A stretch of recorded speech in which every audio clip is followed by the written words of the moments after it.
This is Gerardo Del Real with Resource Stock Digest. Joining me today is the president and CEO of one of my favorite uranium plays, North Shore Uranium, Mr. Brooke Clements. Brooke, you are new to our audience, not new to me, but it is great to have you on. How are you today?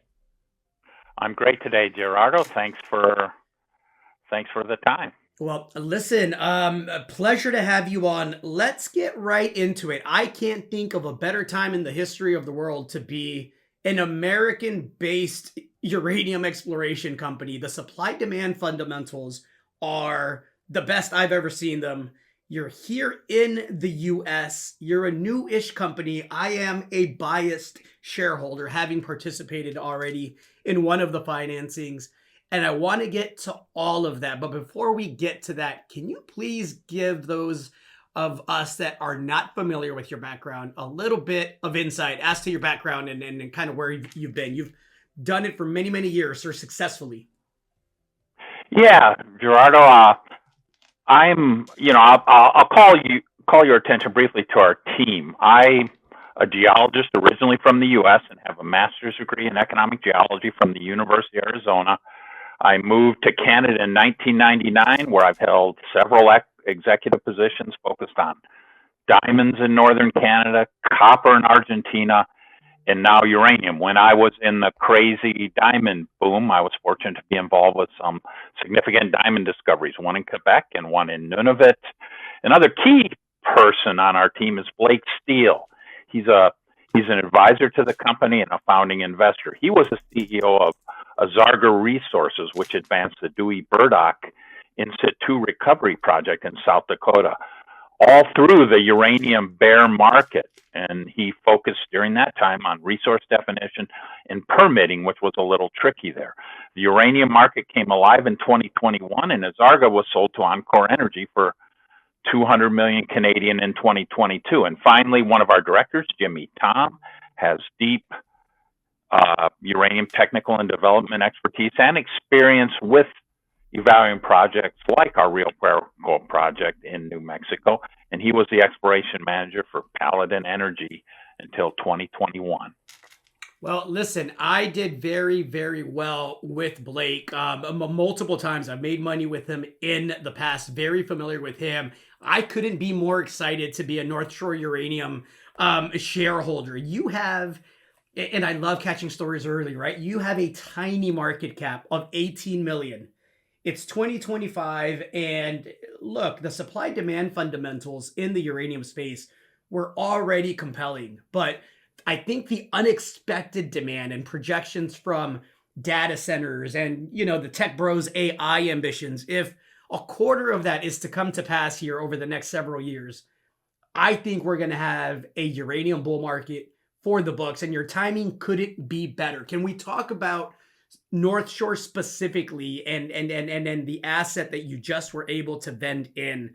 Because I think because you're a newer company, one, it's under the radar.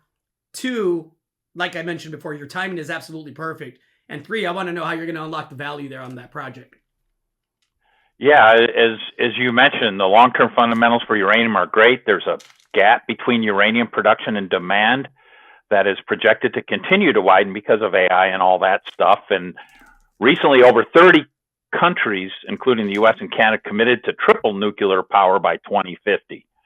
And U.S. utilities are the leading consumer of uranium in the world, close to 50 million pounds. And the U.S. produces less than 1 million pounds of uranium itself. So the U.S. government, on a bipartisan basis, is working hard to stimulate the nuclear power, uranium mining, and enrichment sectors. And, just a few things along that line. Last week, the U.S. government designated uranium as a critical mineral.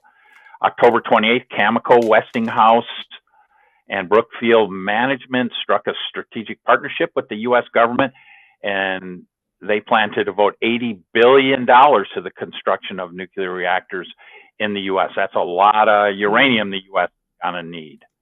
And, and Trump in May of this year signed an executive order aimed at stimulating the sector and specific to exploration projects like ours. He wants to really increase the U.S. production of uranium and reduce red tape for permitting and stuff like that. No, listen, it's one of the few things that I think politicians in America on both sides of the aisle actually agree on, right? There's humongous bipartisan support to establish a domestic North American uranium reserve. I got to tell you, your market cap is where it is, right? I mentioned earlier, it's a tiny $18 million market cap, and yet you have a historical resource estimate of 6 million tons at an average grade of 0.09% U3O8 for 11.4 million pounds. That's on your real Puerco uranium project, which is, again, here in the U.S. in northwestern New Mexico. Can you talk about that project and how you were able to put that together? Because, look, it's great that it's in America. It's great that we have bipartisan support. It's phenomenal that you have that historic resource there. But there's also the potential here for it to become an ISR amenable project, meaning, it's the lowest cost method for producing uranium. And that excites me as a shareholder because I think if you're able to unlock that puzzle, the re-rate is going to be pretty drastic. Yeah, you're right. The resource is based on work done by Kerr McGee in the 1970s. They drilled over 1,000 holes, and they even began development of an underground mine. But when price of uranium crashed in the late 70s, they ceased activity. And we have a lot of great historical data from that Kerr McGee work that was done to a real high standard. And we also have detailed technical reports done by an Australian company in 2009 and 2011 on the resource. And, the average depth of the resource is relatively shallow, 600-700 feet or 180-200 meters. And the uranium is in flat sandstone lenses that are below the water table. And there are shale layers above and below the sandstone formation. So it is a candidate for ISR mining. And as you say, it's the lowest cost method for extracting uranium. And right now, if you've been following the uranium sector in the Western United States, there is a lot of ISR activity and projects ramping up.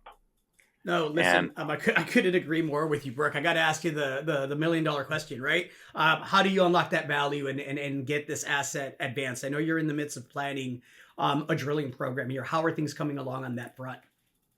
They're coming along really well, and we really have three main goals at Rio Puerco. The first, validate that 11.4 million pound historical resource and bring it up to Canadian 43101 standards.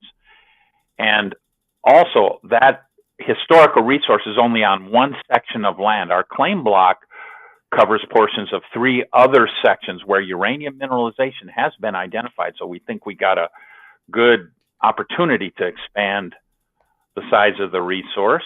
So we want to expand it outside its current boundaries. And then after the initial drilling, do some testing to really determine if the deposit is amenable to ISR mining.